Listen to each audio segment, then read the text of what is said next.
Good morning, guys. Next chapter is called The Speed Round. There are two parts to the $20,000 pyramid. Mom calls the first part the speed round because it's all about speed. Contestants try to make their celebrity partners guess 7 common words by giving clues.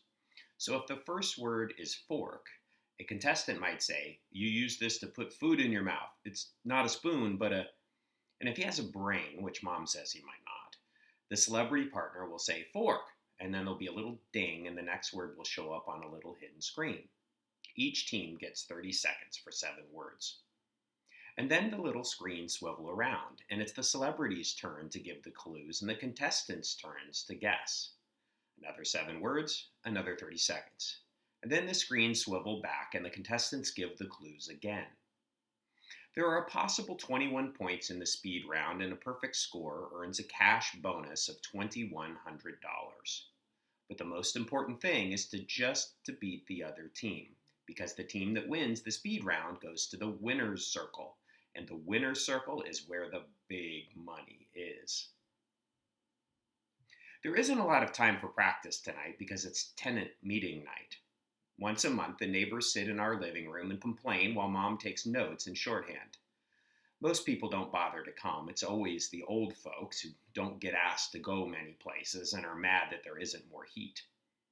Sal's mom, Louisa, works in a nursing home, and she says that old people can never get enough heat. After the meetings, during which Mr. Nunzi usually has burned a hole in our couch with his cigarette, Mom always writes a letter to the landlord and sends a copy to some city agency that's supposed to care whether we have hot water, if the lobby door locks, and that the elevator keeps getting stuck between floors. But nothing ever changes. Our doorbell is going to start ringing any minute. Mom is running through a few speed rounds with Richard while I make lemonade from frozen concentrate and open the Oreos. Louisa knocks her regular knock, and I answer the door with the plate of cookies. She takes an Oreo and sighs. She's wearing jeans with her white nurse shoes, which she kicks off by the door. She hates these meetings, but comes out of loyalty to Mom. And someone has to watch Mr. Nunzi's cigarette to make sure that he doesn't accidentally set our apartment on fire. Lemonade? I ask. I refuse to play waitress during Mom's get-togethers, but I'll pour Louisa a drink anytime. Oh, lemonade sounds lovely. She follows me to the kitchen. Just as I put the glass in her hand, the doorbell buzzes for about a minute straight. Why do they have to hold the button down forever? Old people, Louisa says as if she can read my mind. They're so used to being ignored. She grabs 2 more cookies and goes to answer the door. Louisa doesn't normally eat what she calls processed foods, but she says she could never get through a tenant meeting without her Oreos.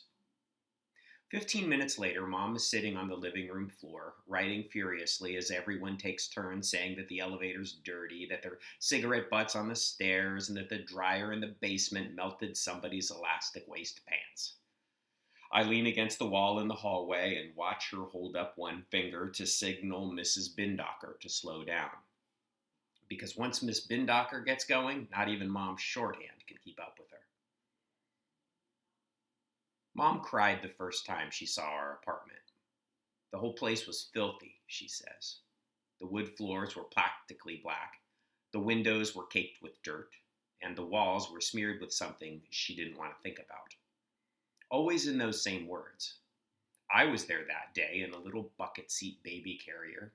It was cold out, and she had a new coat on. There were no hangers in the closets, and she didn't want to put the coat down on the dirty floor or drape it over one of the peeling, hissing radiators, so she had to carry it while she went room to room, telling herself it wasn't so awful. Now, at this point in the story, I used to try to think of some place she could have put her coat, if only she thought about it. Why didn't you drape it over the rod in the hall closet? I'd ask. Dusty, she'd say. Well, how about on the windowsill in the kitchen? Dusty. What about over the top of the bedroom door? Couldn't reach, she'd say, and dusty. Now, what Mom did that day, almost 12 years ago, was put her coat back on, pick up my bucket seat, and walk to a store where she bought a mop, some soap, garbage bags, a roll of sticky shelf paper, sponges, a bottle of window spray, and paper towels. Back home, she dumped everything out on the floor. Then she folded her coat and slid it into the empty bag from the store. She hung the bag on a doorknob and cleaned the apartment all afternoon.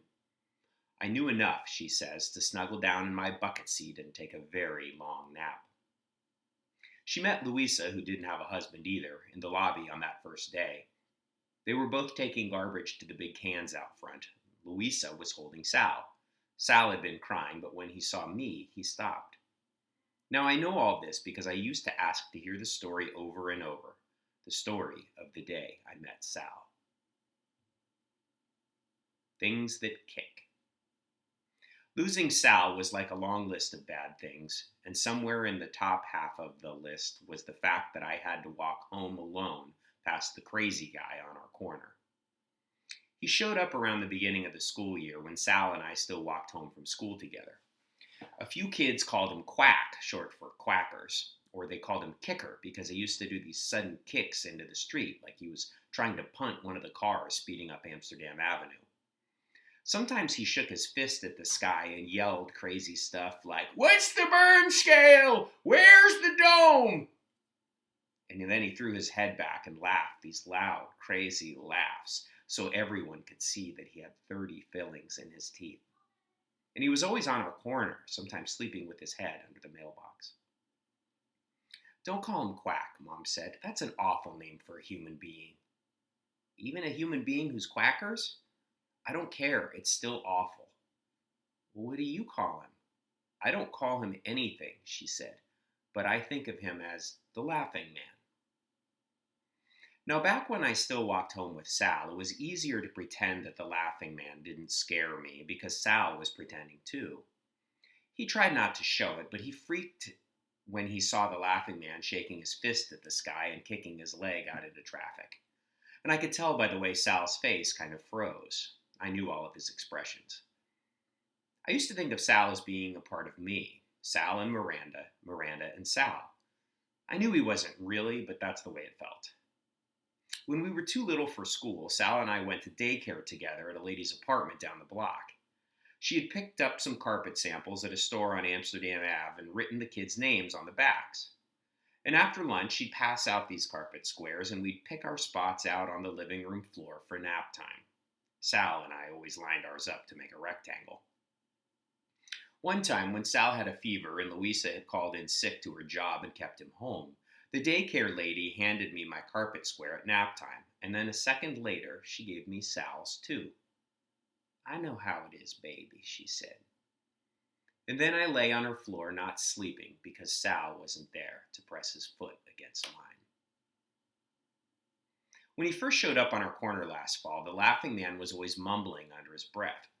"Book bag, pocket shoe, book bag, pocket shoe." He said it like a chant. Book bag, pocket shoe, book bag, pocket shoe. And sometimes he would be hitting himself on the head with his fists. Now, Sal and I usually tried to get really interested in our conversation and act like we didn't notice. It's crazy the things that a person can pretend not to notice. "Why do you think he sleeps like that, with his head under the mailbox?" I asked Richard back when the Laughing Man was brand new and I was still trying to figure him out. "I don't know," Richard said, looking up from his paper. "Maybe so nobody steps on his head?" Very funny. "And what's a pocket shoe anyway?" Pocket shoe," he said, looking serious. "Noun, an extra shoe you keep in your pocket, in case someone steals one of yours while you're asleep with your head under a mailbox." "Ha, ha, ha," I said. "Oh, Mr. Perfect," Mom said. "You and your amazing dictionary head." She was in one of her good moods that day. Richard tapped his right knee and went back to his newspaper. Things that get tangled. Lucky for Mom, some of the old people at the nursing home where Louisa works like to watch the $20,000 pyramid at lunchtime. Louisa takes notes on every show and brings them over after work. She gets off at 4, so I have time to write out the day's words on stolen index cards before Mom gets home. Tonight, Mom and Richard are practicing in the living room. I'm supposed to be doing homework in my room, but instead I'm tying knots and thinking. It was Richard who taught me how to tie knots. He learned back when he sailed boats as a kid, and he still carries pieces of rope in his briefcase. He says that when he's trying to solve a problem at work, he takes out the ropes, ties them into knots, unties them, and then ties them again. It gets him in the right frame of mind. 2 Christmases ago, which was his first Christmas with us, Richard gave me my own set of ropes and started to show me knots. Now I can make every knot that he knows, even the clove hitch, which I did backward for a few months before I got it right. So I am tying and untying knots and seeing if it will help me solve my problem, which is you. I have no idea what you expect from me. If you just wanted to know what happened that day this past winter, it would be easy. Not fun, but easy. But that's not what your note says. It says to write down the story of what happened and everything that led up to it. And as Mom likes to say, that's a whole different bucket of poop. Except she doesn't use the word poop. Because even if you were still here, even if I did decide to write the letter, I wouldn't know where to start. The day the laughing man showed up on our corner? The day Mom and Louisa met in the lobby? The day I found your first note? There is no answer. But if someone sat on my legs and forced me to name the day the whole true story began, I'd say it began the day that Sal got punched. Things that stain. It happened in the fall when Sal and I still walked home from school together every single day. 1 block from West End Ave to Broadway, 1 block from Broadway to Amsterdam, past the laughing man on our corner, and then half a block to our lobby door. That middle block between Broadway and Amsterdam is mostly a huge garage where the sidewalk is all slanted, and we had to be careful when it's icy or else we'd slip right in front of a pack of boys always hanging out there. If we did fall, they'd make a really big deal out of it, staggering around laughing, sometimes calling us names that made our hearts beat fast the rest of the way home. Now, the day Sal got punched, there was no ice on the ground because it was only October. I was carrying the big oak tag Mysteries of Science poster I'd made at school. I had drawn big bubble letters for the title, which was, "Why Do We Yawn?" Now, there are a lot of interesting theories about yawning. Some people think it started as a way of showing off our teeth to scare predators away, or as a way to stretch the facial muscles, or to signal to the rest of the tribe that it's time to sleep. But my own theory, which I included on my poster, is that yawning is a semi-polite way of telling someone that they're boring everyone else to death. Either that or it's a slow-motion sneeze. No one knows for sure, which is why it's a mystery of science. Now, the day Sal got punched, the boys by the garage were hanging out as usual. And the day before, there'd been a fight, with one of them slamming another one up against a parked car and then hitting him. The kid had been getting hit and had both of his hands up, like he was saying, "Enough." But every time he tried to get off the hood of that car, the other kid pushed him down and started hitting him again. The other boys were all jumping around and yelling, and Sal and I had crossed to the other side of the street so that we wouldn't get accidentally slammed by somebody. On the day Sal got punched, the boys were being regular, so we just stayed on our usual side. But as we started past the garage, someone moved away from the group. He took a big step toward me and Sal and blocked our way so that we had to stop. I looked up and saw a not-too-biggish kid in a green army coat. He made a fist that came up like a wave, and he hit Sal right in the stomach. Hard.